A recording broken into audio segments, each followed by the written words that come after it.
Hey guys, today we're going to work on repairing a kind of a nasty ding and slate stain to finish. So let's say you have your new piece of furniture in your house, and let's say you accidentally drop, say,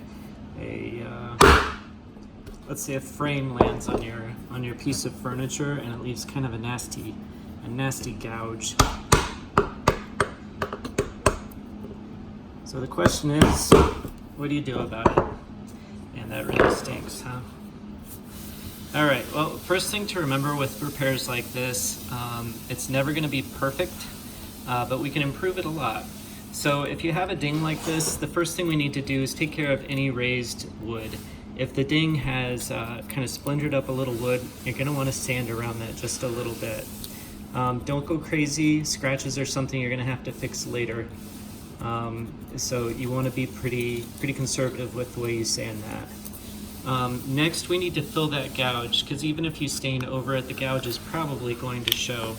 So my favorite trick is to take a Q-tip and cut it in half, so you have two little wedges, and then take that little wedge, and then you can kind of precisely work the filler into the gap. Again, it's not going to be perfect,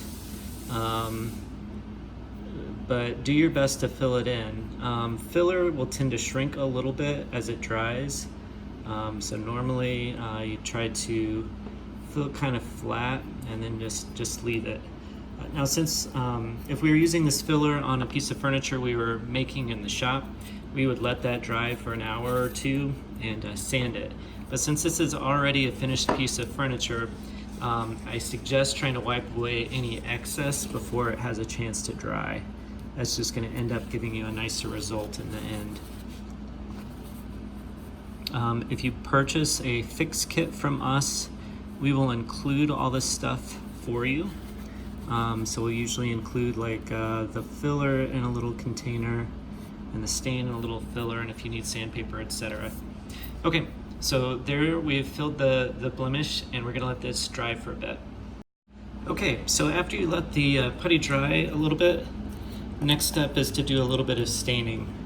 Now before we stain, we're going to take a little bit of fine sandpaper and we're going to lightly sand the area.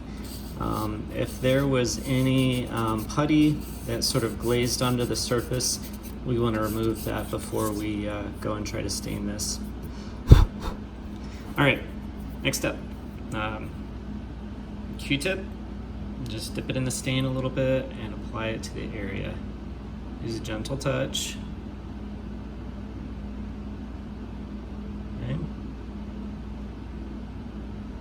And then once you've applied it to the area,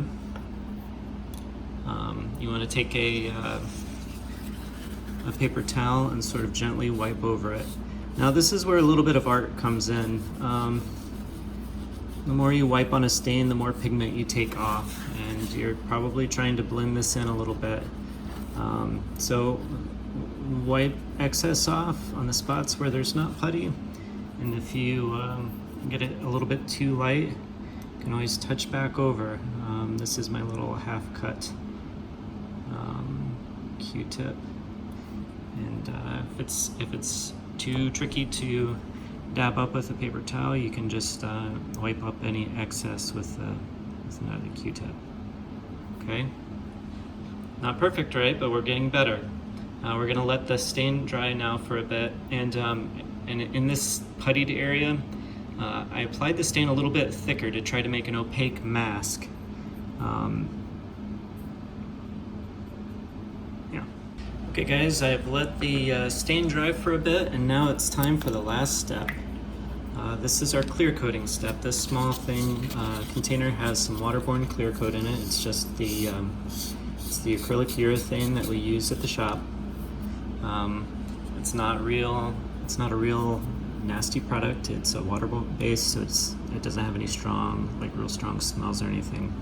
But when you're applying this final layer of clear coat, what we're really trying to do is just fill in any scratches that we made when we were